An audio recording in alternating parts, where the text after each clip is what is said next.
You know, guys, I was thinking about something.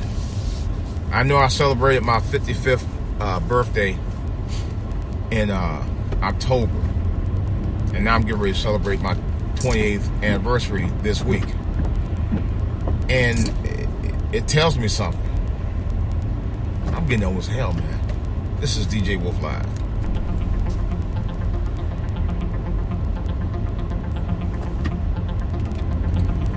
Alright, guys. You know, if you're anything like me, anybody who's born during the mid 60s and prior, you have a tendency of feeling that, wow, my life was about half over. But you don't realize you still got a lot of living to do. That's the way I look at it. You know, we all do. But I know at my age, I need to go ahead and start doing it. My wife and I already are talking about planning trips for the next 2-3 years to places we've never been before. I'm still leery about one of them. I'll talk about it on another time. But I want to live, man. You know, actually, I bought me a sports car recently. Against my better judgment, but I love driving it. You know, it makes me feel young. It really does. You know, it ain't exactly the top of the line. It's not the fastest one, but it does make me feel young. I'm not gonna kid you about that. It really does. You know. But there's things that I've been wanting to do. I want to do music. I still want to do music. The thing about music, you know, it involves so much time. So I'm gonna try to put some time. Well, actually, I'm gonna be doing some music this week anyway. That's another story. Anyway, but I'm talking about my own personal stuff that I'm working on, and I need to really sit down. I know how to do it. I know how to perform chords and all of that, but I just need the time to really get into it where I can actually do the syncopation and all of that. You know, the timing and all that, and write down the music that I want to do. Whether it be gospel or R&B, I know I'm teeter-tottering between both. But it's just things that I want to do in my life that I just want to be able to do while I have the capacity and the spunk to still do it. You know? I remember years ago my dad came down here in 2006. As a matter of fact, that was the last time he came down here to visit. And he told me we were having breakfast, and he said, "You know what, son? You know, getting old sucks." I'm not gonna lie about it. I kind of feel the same way. You know, a lot of stuff that you want to do when you're during your youth, you never got to do. A lot of stuff that a lot of youth get to do now, you wish you could have done when you were younger, at their age, at your age, when you were their age. That probably would have, you know, got you in probably six figures, and even for some of us, six figures a lot sooner. A prime example, you know, you got kids learning Microsoft system engineers type of work before they get out of high school. Some of them aren't even certified before they get out of high school. Some of them are doing programs before they get out of elementary school. You know, that kind of stuff. In other words, when you get into stuff like that, and you get the ball rolling at a certain age, man, it'll help you advance faster. But when you know, you can get to a point where you can really excel. And, you know, to make long story short, you probably would be doing pretty well by the time you graduate from high school and college. You know, you got young people out here starting their own businesses at a certain age. You got kids as young as 9, 10 doing their own business. Some are right down here in the DMV, making pretty good money. You know, and I was like, wow. I was just thinking, if I was younger, I would have been doing that kind of stuff. There's no doubt about it. You know, he just wasn't born during that era. You know, I was born during a turbulent era.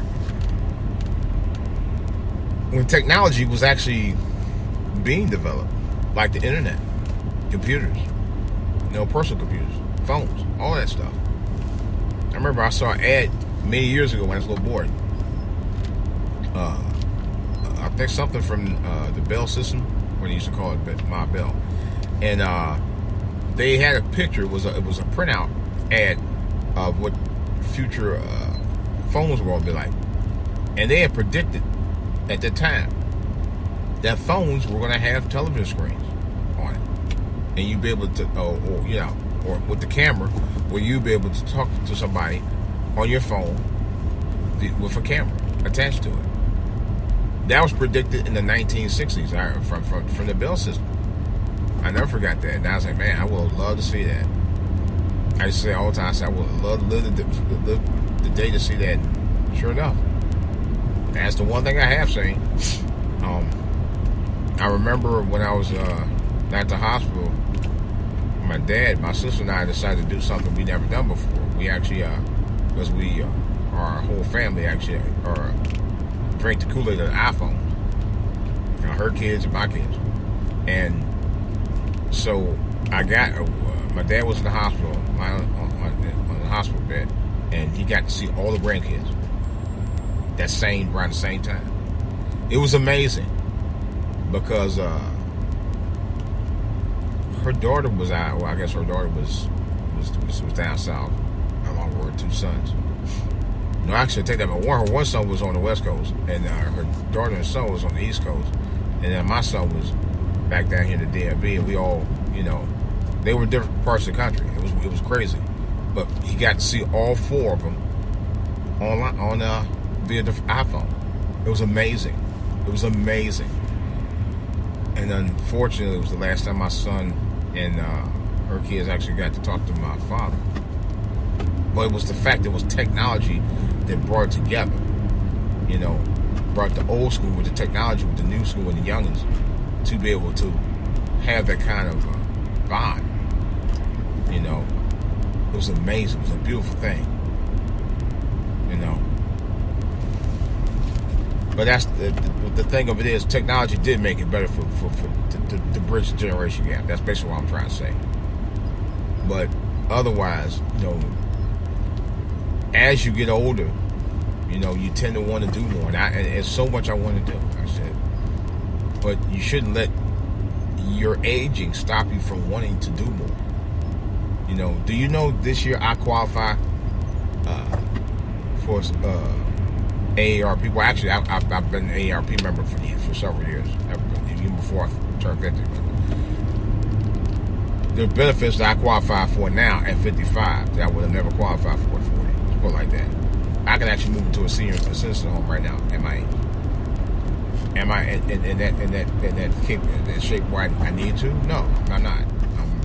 I'm fine. Thank God. But if I wanted to, I probably could.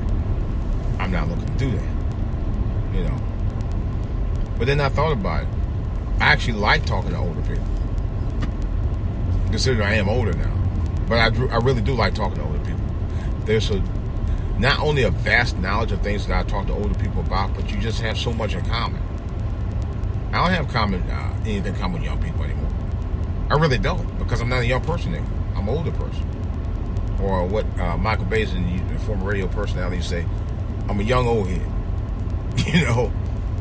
But it's just so much that I say again that I want to do. But I'm not letting my age. What's this bus doing? I'm not letting me aging stop me from doing the things that I want to do. Put like that. Animation is something I love to do at some point. I don't know if that's going to ever happen, because that really takes a lot of time. It's extremely time consuming. My understanding, it takes about up to 6 months to really do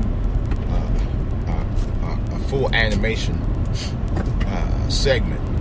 Depends on how many frames per second you want to do, but that's another story.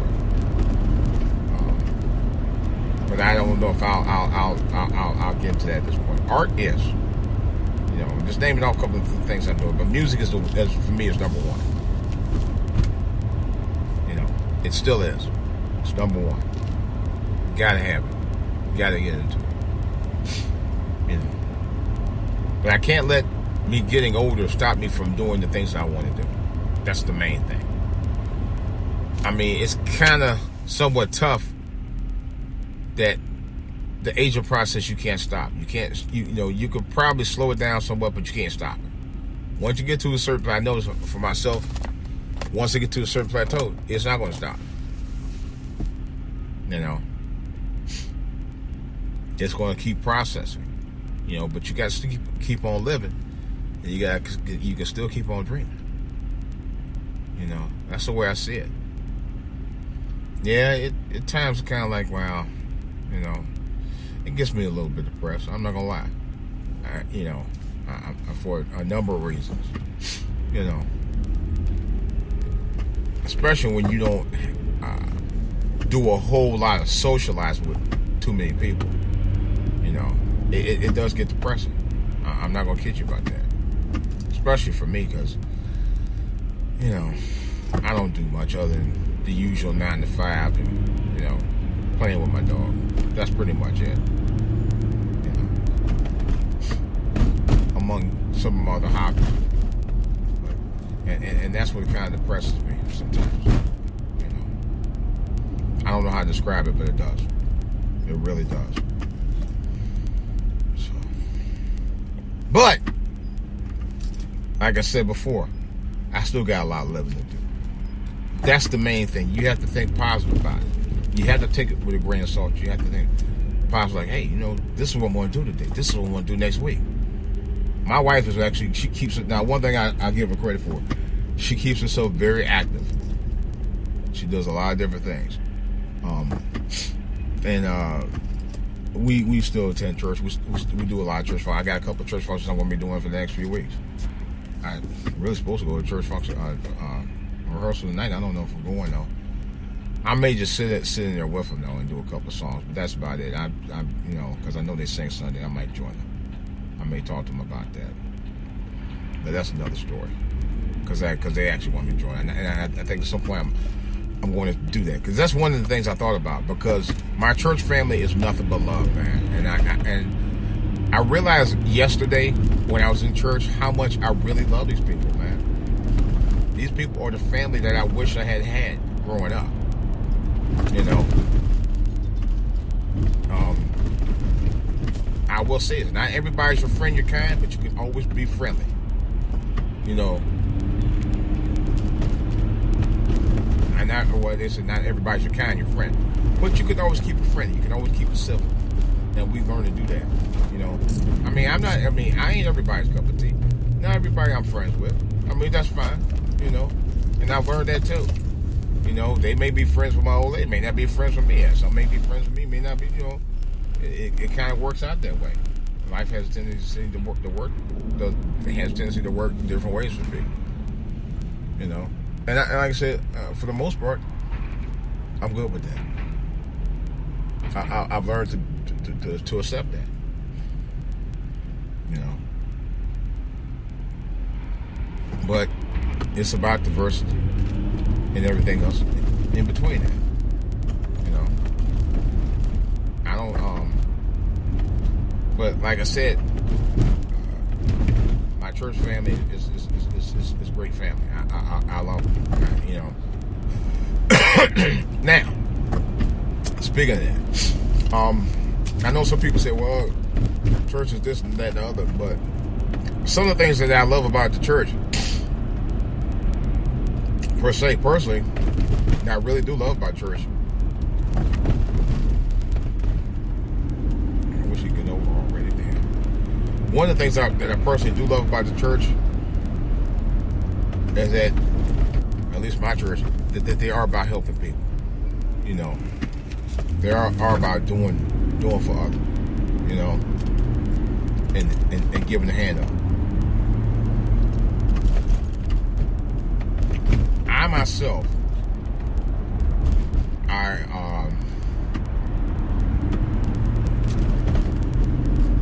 I found out, and yesterday, you know, it was a little bit of an epiphany that really it's about love. You know, it's about sharing. It's about caring. And I know some people won't find, well, church, blah, blah, blah, blah. But, I don't know. Is it me, or people try to explain to you about, well, you don't need blah, blah, blah. But I do. I find out more and more for every time that I think that I may not need church, that on some levels I do. Because I notice when I do go, when I do talk to people, we have more in common than we don't. I mean, than not. We have more alike than we don't have not alike. In other words, we're just common like everybody else. And you find out, wow, it's a lot of traffic today. You find out that you share some of the same issues as everybody else does. And you think, oh yeah, we're church folk, they blah blah blah blah. Not everybody's like that. You have to really communicate and talk with them. And for me, it keeps me grounded. It does. It really does keep me grounded. I love the Lord. I'm not gonna lie about that. I love the Lord. I love the fact that a lot of things over the years that I dealt with could have turned south in many, many situations I've been in. Many. Too many to count in some cases.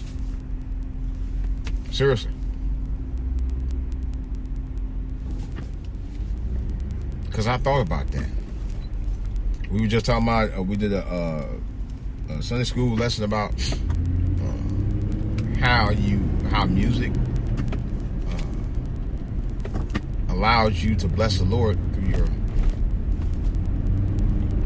singing. And it didn't matter about how well you sang or how well you didn't sing. It mattered was the fact that you were singing from your heart to the Lord. And you were singing out about your praises of His blessings to you.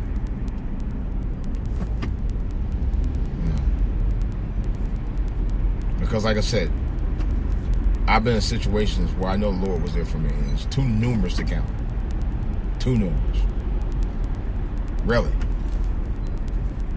And yeah, a lot of good and a number of bad. Very bad situations. I'm telling you right now. This is a fact.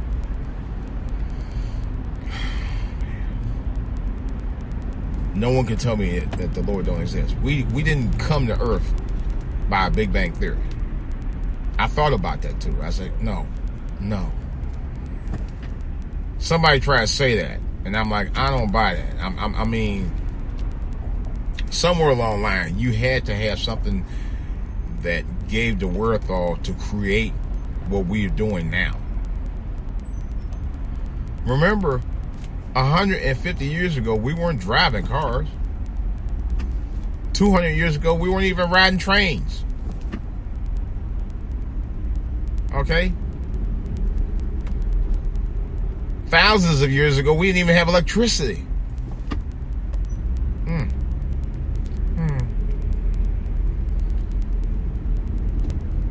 So, and I'll still say it, a good part of what we're doing today is from divine intervention. I thought about that. There's no doubt about that. We didn't get the big buildings and the houses and cars and stuff out of thin air. Divine intervention blessed people to be able to have the wherewithal to create a lot of this stuff. That's real talk. And technology to be able to heal people. That's real talk. So I want to give you guys a little something to chew on, man, because I was thinking about that today, and I'm blessed. Yeah, I'm 55. I'm getting older. But you know what? There's a lot of people who don't even make it to 50. Or if they do make it to 50, they don't go past that. Many of them don't. So I do feel very fortunate and very blessed that I am where I'm at today. Thank you. Yeah, I really do. I feel very fortunate and very blessed that I'm where I'm at today because of the Lord. There's no doubt about it. There's no doubt about it. seriously. And like I said, even though I am, I'm getting up there in age, but I'm blessed because I had the opportunity to be able to do more. Do more of the things that I want to do. Maybe not be able to do some of the stuff that I used to want to do when I was a lot younger, when it was a young man's game for me. But that's fine. I'm gonna say this, I'm gonna sign off. I remember years ago, I used to help my son's football coaches coach the teams to a couple of championships. I did show. I was partly responsible and partly instrumental for them winning those championships because even though I didn't play or got to play organized sports as a kid due to certain issues my parents had, but that's not the story. I wanted to make sure that my son was able to do that, and he enjoyed it. Kept him active. It actually made him smarter. But I didn't want him to be denied the one thing I was denied as a child. It would have been selfish. But I look back on and say, hey, I didn't get a chance to do it. That's fine. Maybe it was for the best. Maybe it was a blessing. The things I'm doing now as an adult allows me to do what I'm doing today, even at my age. And that's all right with me. I'll just take it with a grain of salt, move on, and be blessed that I'm actually here. What's that song go? I'm still here. Through it all, I made it through. Another day's journey. God kept me here. That's the best way to look at it. I'm actually going to see if I can sing that song at a future church service. And I love that song, man. Alright, guys. Well, anyway, this is DJ Wolf. This is DJ Wolf Live. Inspire you to do your best and live your life right.